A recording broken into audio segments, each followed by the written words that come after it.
मोहम्मद इशफाक मुगल की रिपोर्ट से जिला इंतजामिया की लापरवाही से रिहायशी इलाके मलकपुर में केमिकल इंडस्ट्री में बॉयलर फटने या गैस लीकेज से ब्लास्ट होने से 18 अफराद जबाहक 12 जख्मी हुए।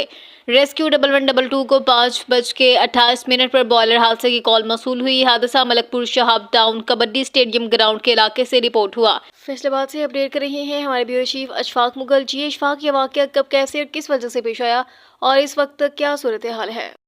जी बिल्कुल, अभी मैं मलकपुर के इलाके में मौजूद हूं और यहां सूरत हाल इंतहाई संगीन है। इब्तदाई मालूमात के मुताबिक केमिकल फैक्ट्री में बॉयलर फटने या मुमकिन गैस लीकेज के बाइस बड़ा धमाका हुआ। अब तक की कन्फर्म इतलात के मुताबिक 18 अफराद जान बहक जबकि 13 के करीब जख्मी हालत में रेस्क्यू ने निकाल कर अस्पताल मुंतकिल किए हैं।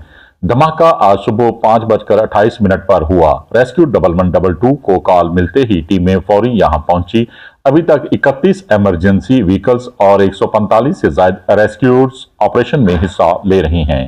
रेस्क्यू ऑपरेशन को डिस्ट्रिक्ट ऑफिसर इंजीनियर एहतशाम खुद मॉनिटरिंग कर रहे हैं, जबकि स्पेशलाइज्ड टीमें मलबा हटाकर मजीद लोगों की तलाश में मसरूफ हैं।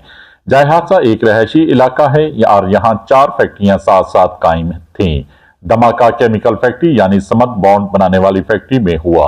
बाकी फैक्ट्रियां बंद थी, लेकिन असर उन तक भी गया।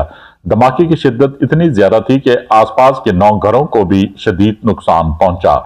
मुतासरीन में कारखाना के मजदूर भी शामिल हैं, करीबी घरों के रहायशी भी शामिल हैं। इमरजेंसी टीमें मुसलसल काम कर रही हैं और अभी भी सर्च एंड रेस्क्यू जारी है। जी।